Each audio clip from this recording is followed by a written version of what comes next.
Hi there, hope you're having a great day. Wanted to take a couple seconds and talk to you about when you would need to go visit an urgent care versus when you should go and visit an emergency room. A lot of times what's seen in the emergency room, or what people are unfortunately having to wait hours and hours for in an ER, could easily be taken care of in an urgent care setting. Before we get into that, let's talk real briefly kind of about the three levels of care that you're going to, at least here in Oklahoma, that you're going to see or going to try to access to feel better or have chronic health problems looked at or have even acute injuries or acute illnesses dealt with. There's kind of three levels. So the first level you would try to access is your regular primary care physician. For those that have one. Many people don't have a regular primary care doctor if they're healthy without any regular problems. They don't have one that they go see. But that's your first level of access. Pediatricians, primary care doctors, internal medicine physicians. That's where you would first, a lot of times for folks, try to get in and be seen if they're feeling sick or have something happen. Second level of care is what we call an urgent care. It's what we do here at HealthCARE Express. We take walk-in appointments. You show up with acute illnesses or injuries, you'll be seen that same day, sick today, seen today, that kind of a thing. The third level of care, and then the highest level of care that you would access for acute issues, is an emergency room. Now, ERs see lots of things, from the most serious of car accidents to having heart attacks, breathing problems, all kinds of things like that. But a lot of times when people access there in the ER, they could really have quicker access and not have to wait by going and utilizing an urgent care. Some of the things you absolutely have to go to see someone in an ER and that type of level of facility. And now in ERs themselves, there are different levels of ER that can handle different types of issues, but you never think about that as a patient. If you're having some of these issues, you need to go straight to the emergency room no matter where it is. Some of those issues that you would want to access an ER immediately for are chest pain.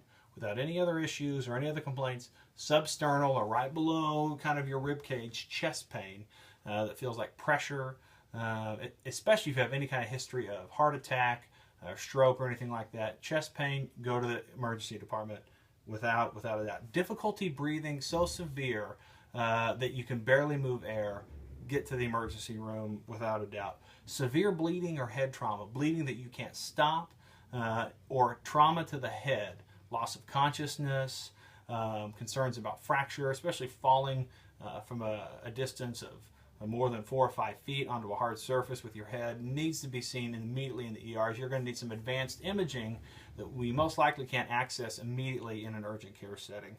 And then some sudden loss of vision or blurred vision, along with weakness or changes in speech that hit suddenly that make us concerned about a stroke.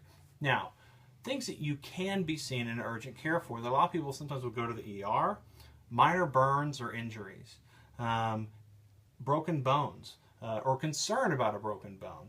The only reason you would need to access an emergency department for a broken bone would be as if there was some wound or what we call an open fracture, where the bone is sticking through the skin, or there's some type of cut associated with that break. That's going to need to be seen in the ER immediately.